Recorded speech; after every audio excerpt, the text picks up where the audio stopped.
জুবিন গাৰ্গ মাত্ৰ এটা নাম নহয়। জুবিন গাৰ্গ অসমীয়াৰ হিয়াৰ আমঠু।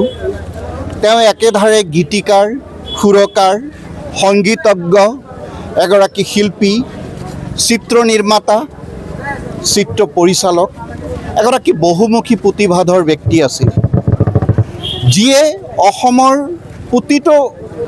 প্ৰতি শ্ৰেণীৰ মানুহৰ অন্তৰত বিশেষকৈ যুৱ প্ৰজন্মৰ হাৰ্টথ্ৰব হিচাপে পৰিচিত আছিল। সেইগৰাকী মহান শিল্পী আজি অসমীয়া জাতিক কন্দুৱাই সুদূৰ ছিংগাপুৰৰ সাগৰৰ বুকুত চিৰদিনৰ কাৰণে হেৰাই গ'ল। তেখেত গুচি গ'ল। সেই গীতবিলাক চিৰদিন অসমীয়াৰ বুকুত বাজি থাকিব। তেখেত এগৰাকী শিল্পী আছিল, অসমীয়া জাতিক ভালপোৱা, অন্তকৰণেৰে ভালপোৱা এগৰাকী শিল্পী আছিল, যি জাতিৰ কাৰণে যিকোনো পদক্ষেপ ল'বলৈ প্ৰস্তুত আছিল। আমি দেখিছোঁ অসমৰ জাতীয় জীৱনত যেতিয়াই যিকোনো ধৰণৰ সমস্যা আহিছে তেতিয়াই জাতিৰ লগত তেখেত থিয় দিছে। কা আন্দোলনৰ সময়ত তেখেতে জাতিক সপক্ষে থিয় দিছিলে। আজি সেইগৰাকী ব্যক্তিক অসমীয়া জাতিয়ে হেৰুৱালে। এয়া অসমীয়া জাতিটোৰ কাৰণে এক অপূৰণীয় ক্ষতি। ৰূপকোঁৱৰ জ্যোতিপ্ৰসাদ আগৰৱালা, কলাগুৰু বিষ্ণুপ্ৰসাদ ৰাভাৰ পাছত সুধাকণ্ঠ ভূপেন হাজৰিকাদেৱক হেৰুৱাইছোঁ আমি। তাৰ পাছত সিদিনা প্ৰতিভাৱান শিল্পী ৰাজীৱ সদিয়াক আমি হেৰুৱালোঁ। আৰু আজি আমাৰ অসমীয়া জাতিৰ হাৰ্টথ্ৰব বুলি যি পৰিচিত সেইগৰাকী শিল্পীক আমি হেৰুৱালোঁ। গতিকে এই মুহূৰ্তত আমাৰ আচলতে মুখৰ ভাষা আচলতে হেৰাই গৈছে।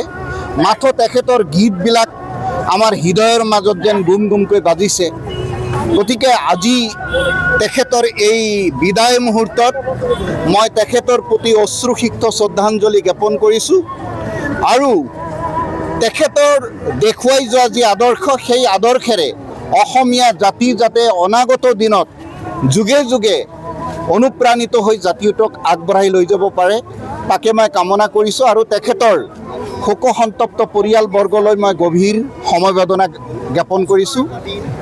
আৰু তেখেতে এটা গীত গাইছিল, সেই গীতটোৰে মই মোৰ ক'বলগীয়াখিনি, মোৰ অন্তৰৰ যি বেদনা মই প্ৰকাশ কৰিব খুজিছোঁ। তেখেতে গাইছিল,